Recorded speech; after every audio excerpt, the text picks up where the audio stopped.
नमस्कार, आप देख रहे हैं बिफोर प्रिंट.इन। मैं हूं नमन अग्रवाल। केंद्रीय सड़क परिवहन मंत्री नितिन गडकरी, तेजस्वी यादव, चेदी पासवान व अन्य नेताओं ने नौहट्टा प्रखंड क्षेत्र के पंडुका पुल निर्माण का शिलान्यास कार्यक्रम का शुभारंभ दीप जलाकर किया। इसके बाद बटन दबाकर नितिन गडकरी ने पुल का शिलान्यास किया। शिलान्यास होते ही पूरा क्षेत्र तालियों की गड़गड़ाहट से गूंज उठा। केंद्रीय मंत्री नितिन गडकरी ने कहा कि हम वाराणसी कोलकाता कॉरिडोर बना रहे हैं। इस 620 किलोमीटर की सड़क पर लोग 5 घंटे में वाराणसी से कोलकाता पहुंचेंगे। कोलकाता वाराणसी ग्रीनफील्ड सड़क निर्माण सितंबर तक प्रारंभ हो जाएगा। हम 15 पुलों का निर्माण बिहार में कर रहे हैं। 9,000 करोड़ की लागत से 60 बाईपास का निर्माण हो रहा है। जल्द ही बिहार की सड़कें अमेरिका की तरह होंगी। उन्होंने तेजस्वी यादव से कहा कि आप योजनाएं लेकर आए, हम सभी को पूरा करने का प्रयास करेंगे। एथेनॉल को ईंधन के रूप में बढ़ावा देने के लिए भी गडकरी ने तेजस्वी यादव से आगे आने की अपील की। आपको बता दें कि तेजस्वी यादव ने नितिन गडकरी से कुछ मांगे रखी थी, जिसके जवाब में नितिन गडकरी ने आगे क्या क्या कहा, एक बार आप भी सुन लीजिए। वैसे ये पुल के उद्घाटन के लिए आते समय मुझे याद आ रही है कि पिछले 2 साल में मैंने कोई भी भूमि पूजन कार्यक्रम में 1000 करोड़ के नीचे कार्यक्रम में मैं गया नहीं। पर आज इस पुल में आते हुए मुझे आनंद इस बात का हो रहा है कि ये ब्रिज की बहुत बड़ा इतिहास है। ये ब्रिज करने के लिए बिहार के पैकेज में हमने कोशिश की थी, कुछ अड़चने आ गई। यहाँ फॉरेस्ट के कारण कुछ अड़चने थी, अभी भी है, और इसलिए स्वाभाविक रूप से ये पिछड़े हुए क्षेत्र में इस ब्रिज का महत्व भी बहुत ज़्यादा है। ये झारखंड, उत्तर प्रदेश, बिहार और छत्तीसगढ़ तीनों राज्यों को जोड़ने वाला है और पंडुका और झारखंड के गढ़वा जिले के श्रीनगर तक दूरी तय करने के लिए 1 से 50 किलोमीटर का यहाँ चक्कर काटना पड़ता है। ये समस्या जो थी, ये हल करने के लिए ये पुल अब मंजूर हो रहा है और वाहन वालों को पंडुका से भाया NH 119 होकर डेहरी पुल से गढ़वा झारखंड आना जाना पड़ता है। पर पंडुका से गढ़वा तक जाने के लिए 150 किलोमीटर की दूरी तय करनी पड़ती है और इस पुल के बनने से 4 घंटे का समय भी बचेगा और ईंधन भी बचेगा। जो 3 ग्रीनफील्ड कॉरिडोर हम बना रहे, वो सासाराम से 2 ग्रीनफील्ड एक्सप्रेसवे तथा 1 इकोनॉमिक कॉरिडोर गुजर रहा है, जो रोहतास और सासाराम क्षेत्र के विकास को नई गति देगी। मुझे इस बात की खुशी है कि पटना आरा सासाराम जो ग्रीनफील्ड एक्सप्रेसवे हम बना रहे हैं, ये पटना से सासाराम तक 4000 रुपए करोड़ की लागत से 118 किलोमीटर लंबा 4 लेन ग्रीनफील्ड एक्सप्रेसवे बना रहे हैं। ग्रीनफील्ड का मतलब यह है कि ये पूरा रोड अभी नया बनाएंगे और इससे निश्चित रूप से इस हाईवे से पटना से सासाराम तक 4000 करोड़ का जो हाईवे बनेगा, इससे विकास में एक नई दिशा मिलेगी। इस एक्सप्रेसवे का काम मार्च 2023 तक शुरू हो जाएगा, ये विश्वास भी मैं आपको सबको देता हूँ।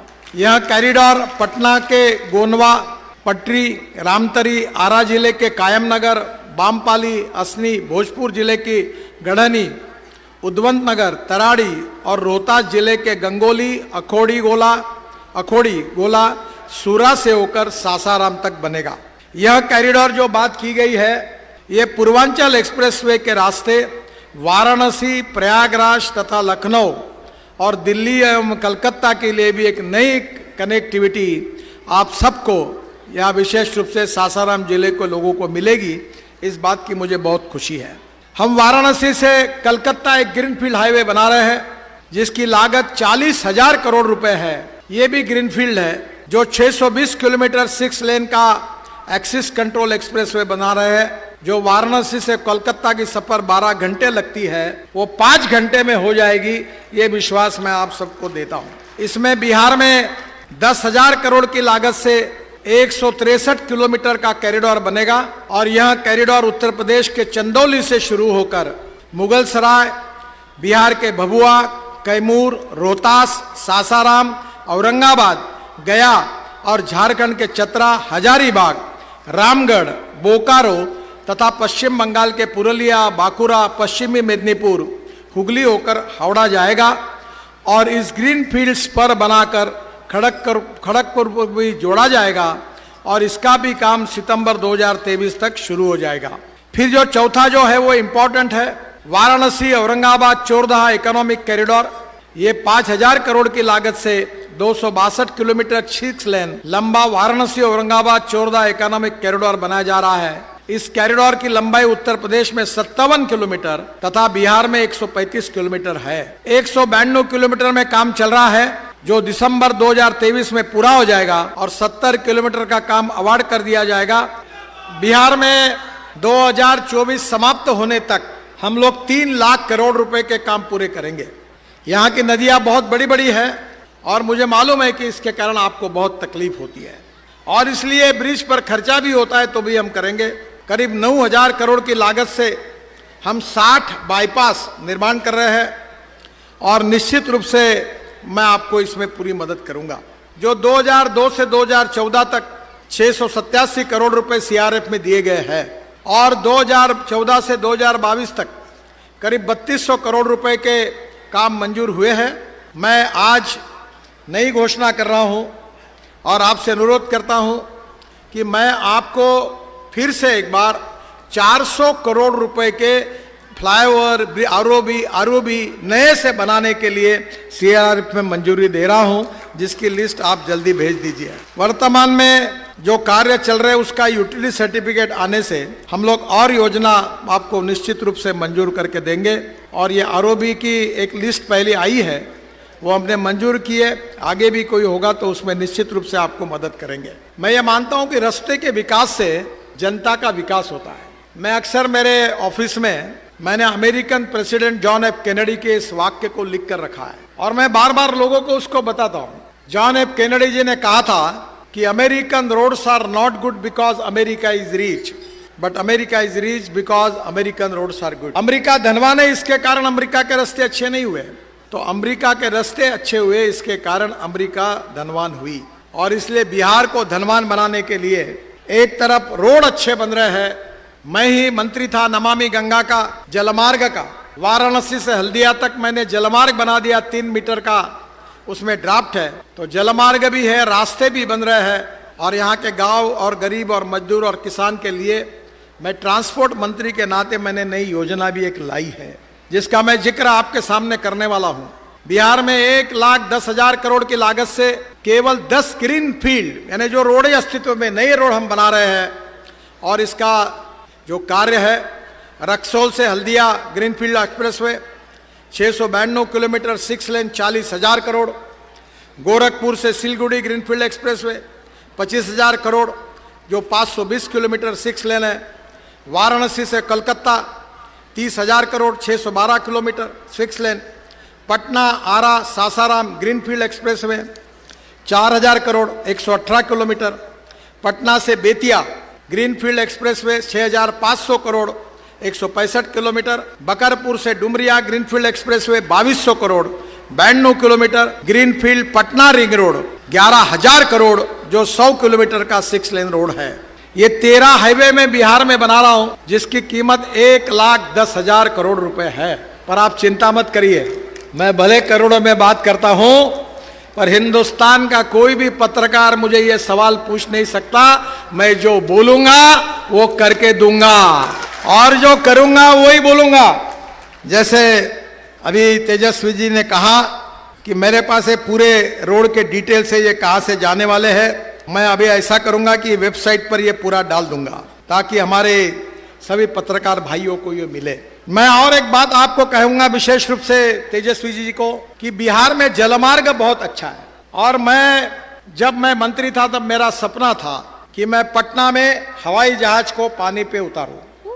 जैसे हवाई जहाज एयर स्ट्रिप पे उतरता है और पानी पे उतरता है, उसको MPBS सी प्लेन कहते हैं। मैं खुद मुंबई के समुद्र में उतरा हूं, फिर हमने सरदार सरोवर को सर्विस चालू कर दी।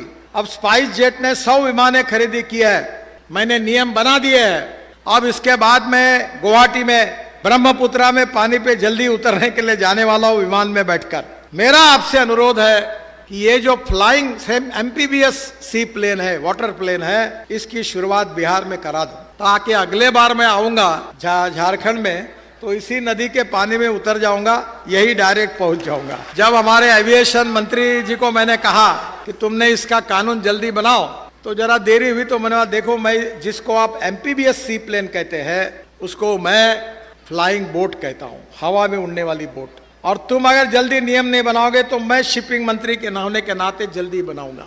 आज सब नियम बन चुके हैं। आज बिहार में गंगा है, गंडक है, सोन नदी है। उत्तर प्रदेश और बिहार का ट्रांसपोर्ट, पानी पे उतरने वाले हवाई जहाज आएंगे तो टूरिज्म दुगना होगा और बिहार के लड़कों के हाथों को काम मिलेगा।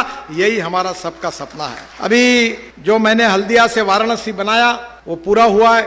वाराणसी से प्रयागराज भी मैंने जलमार्ग बनाया है और वर्ल्ड बैंक को मैंने एक रिपोर्ट सबमिट की थी। देखिए, मैं बड़ी बातें ऐसी कर रहा हूं कि जो तुमको आपको विश्वास लगने के लिए थोड़ा समय लगेगा। आप मुझे जानते नहीं हो ज्यादा, पर जो मुझे जानते हैं उनको मालूम है कि मैं जो बोलता हूं वो 101% होता है।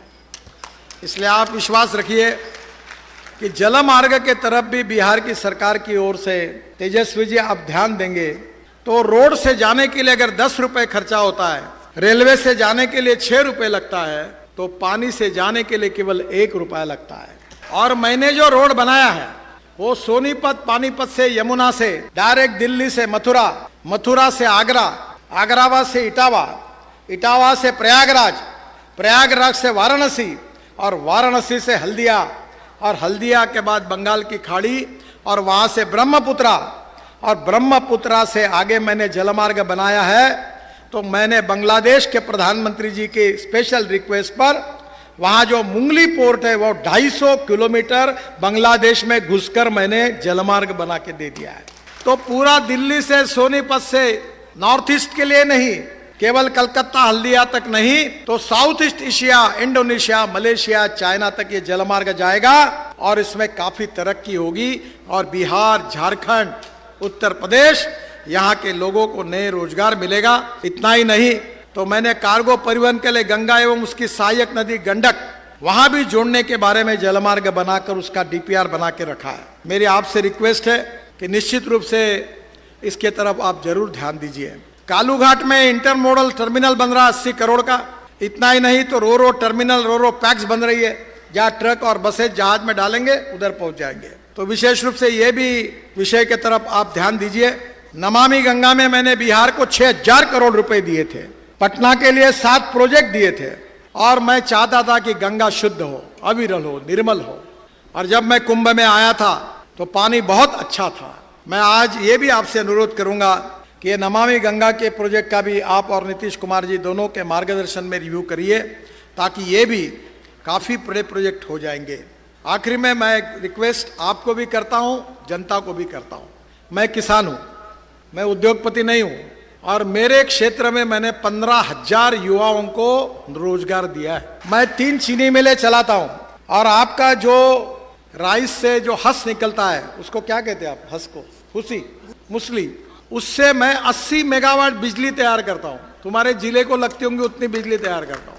और अभी मैंने ये जो परली है राइस स्ट्रॉ, इससे मैंने बायो सीएनजी बनाया है और देश का पहला मेरा ट्रैक्टर बायो सीएनजी पे चलता है। 1 लाख रुपए की बचत होती है। अब तुम्हारे यहाँ इतनी जमीन है, इतना अच्छा राइस होता है, चावल होता है, हाँ, ये राइस स्ट्रॉ है तो मेरे पास आइए, फुकट में टेक्नोलॉजी दूंगा। गोविंद नारायण जी, तो आप आ जाइए और आप यहाँ ये पूरा इसमें सीएनजी बनाइए। आपकी ट्रैक्टर, आपकी बसेस, आपकी ट्रक उस पर चलेगी। और सबसे बड़ी बात जो मेरे जीवन का सपना है, 2004 से मैं काम कर रहा हूं, वो सपना है कि इस देश के जितना पेट्रोल डीजल है उसको देश से निकाल देना है। ये देश का नहीं है। Import substitute, cost effective, pollution free और इंडिजिनियस। हम इथेनॉल बनाने की शुरुआत हमने की। मैं 2004 से बात कर रहा हूँ, ये सुनते आए हैं पर यहाँ कुछ काम नहीं किया इन्होंने। मैं अभी मेरे यहाँ हम लोग इथेनॉल पर चलने वाली बजाज कंपनी की स्कूटर, हीरो की स्कूटर, टीवीएस की स्कूटर और मोटरसाइकिल लाई है। इथेनॉल का रेट 60 रुपए लीटर है और पेट्रोल का 120 रुपए लीटर है। इथेनॉल के पंप की परमिशन दे रहे हैं। और जो ब्रोकन राइस है जिसको कीमत नहीं मिलती, उस राइस से, उस चावल से हम इथेनॉल बना रहे हैं। 150 उद्योग उसके शुरू हुए हैं।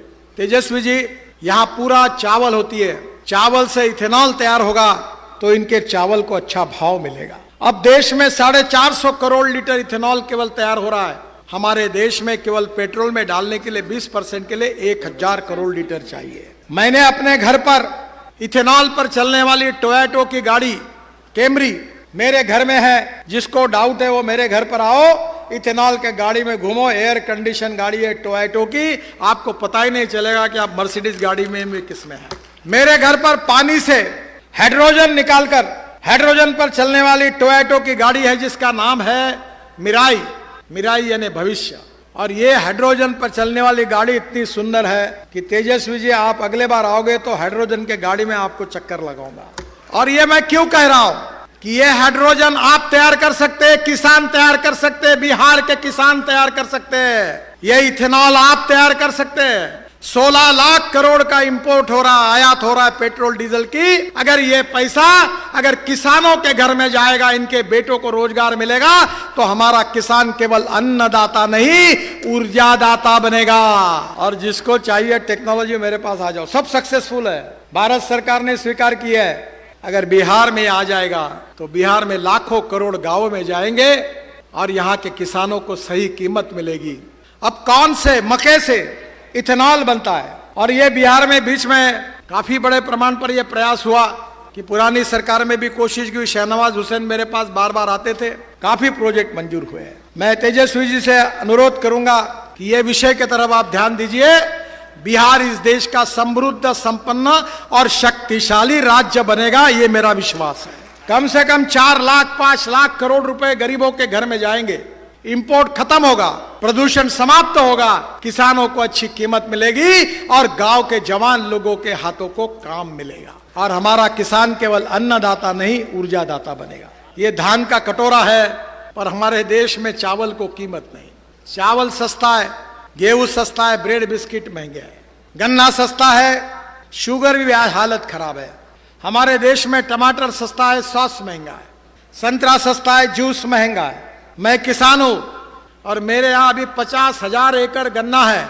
मैं भी एग्रो विजन का कार्यक्रम करता हूं। 5 लाख किसान आते हैं देश भर के और मैंने अपने जीवन को किसानों के विकास के लिए अब समर्पित कर दिया। इस देश में 65% आबादी गांवों में रहती है। गांवों में रहने के लिए अच्छे रोड बनने चाहिए, गांव में अच्छी स्कूल मिलनी चाहिए, गांव में अच्छे अस्पताल खुलने चाहिए, गांव के जवान लड़कों के हाथों को काम मिलना चाहिए। और जो गांव के लड़के मुंबई, दिल्ली, कलकत्ता, चेन्नई, पटना गए वो फिर से वापस गांव की ओर लौटने चाहिए। यही हमारा सपना। ये कठिन है पर असंभव नहीं है। मैं मुंबई का रहने वाला हूँ। मैं 18 साल महाराष्ट्र के राजनीति में था। आप कभी मुंबई गए हो? वो समुन्द्र में जो ब्रिज देखा ना आपने, जो समुन्द्र में बना है, बहुत जहाँ फोटो लगता है, वो मैंने ही बनाया। वर्ली बांद्रा सीलिंग 55 फ्लाईओवर बनाए और वही मैंने मुंबई पुणे एक्सप्रेस हाईवे देश का पहला बनाया था। और फिर अटल जी ने मुझे बुलाया था और मुझे कहा था कि इस देश में तुमने बहुत शहर में काम किया, आप गांव के लिए काम करो। तो इस देश के इतिहास में अटल बिहारी वाजपेयी ये पहले प्रधानमंत्री थे। उन्होंने गांव को जोड़ने वाली योजना बनाने के लिए मुझे आदेश दिया। आज जो सबसे लोकप्रिय योजना है जो राज्य सरकार और भारत सरकार की चलती है, वो प्रधानमंत्री ग्राम सड़क योजना बनाने का सौभाग्य मुझे मिला। और 6.5 लाख गाँवों में से आज 4 लाख गाँवों को मजबूत रोड से जोड़ने का काम हुआ है। बहनों और भाइयों, गांव गरीब मजदूर का, किसान का कल्याण होना चाहिए। ये देश से गरीबी, भूखमरी, बेरोजगारी दूर होनी चाहिए। गरीब गरीब होता है, गरीब को जात, पंथ, धर्म और भाषा नहीं होती। और इसलिए मैं विकास के कामों में राजनीति नहीं करता। सरकार किसी का भी हो, कोई भी एमएलए हो, कोई भी एमपी हो, देश हमारा है और इस देश का हर नागरिक हमारा है, चाहे कोई भी पार्टी में हो, किसी को भी वोट दो। मैं विश्वास दिलाऊंगा कि हम सबका साथ, सबका विश्वास और सबका प्रयास। तो मैं तेजस्वी जी से अनुरोध करूंगा कि सब आपके प्रॉब्लम लेकर, एजेंडा लेकर दिल्ली आओ। आप जो जो काम बोलोगे वो पूरे मंजूर करके दूंगा। आरओबी हो, आरयूबी हो, और बिहार को चमकाओ। बिहार को हिंदुस्तान के प्रगतिशील, समृद्ध, संपन्न राज्य में पहले 5 राज्यों में लेकर जाओ। इसके लिए पूरी ताकत के साथ मैं तो मदद करूंगा ही, पर मोदी जी के नेतृत्व में हमारी सरकार आपकी पूरी मदद करने की कोशिश करेगी। इसी विश्वास के साथ फिर से एक बार चेदी पासवान जी को, रामदयाल जी को, सबको बहुत बहुत बधाई देते हुए यहाँ की जनता को, उत्तर प्रदेश की जनता, झारखंड की जनता, छत्तीसगढ़ की जनता और उसके साथ साथ बिहार की जनता जो मेरे सामने बैठी है, उनको इस ब्रिज के लिए बहुत बहुत बधाई, आपका अभिनंदन, धन्यवाद और नमस्कार। अगर आपको हमारा वीडियो पसंद आया हो तो इसे लाइक करें, सब्सक्राइब करें और साथ ही बेल आइकन दबाना ना भूलें।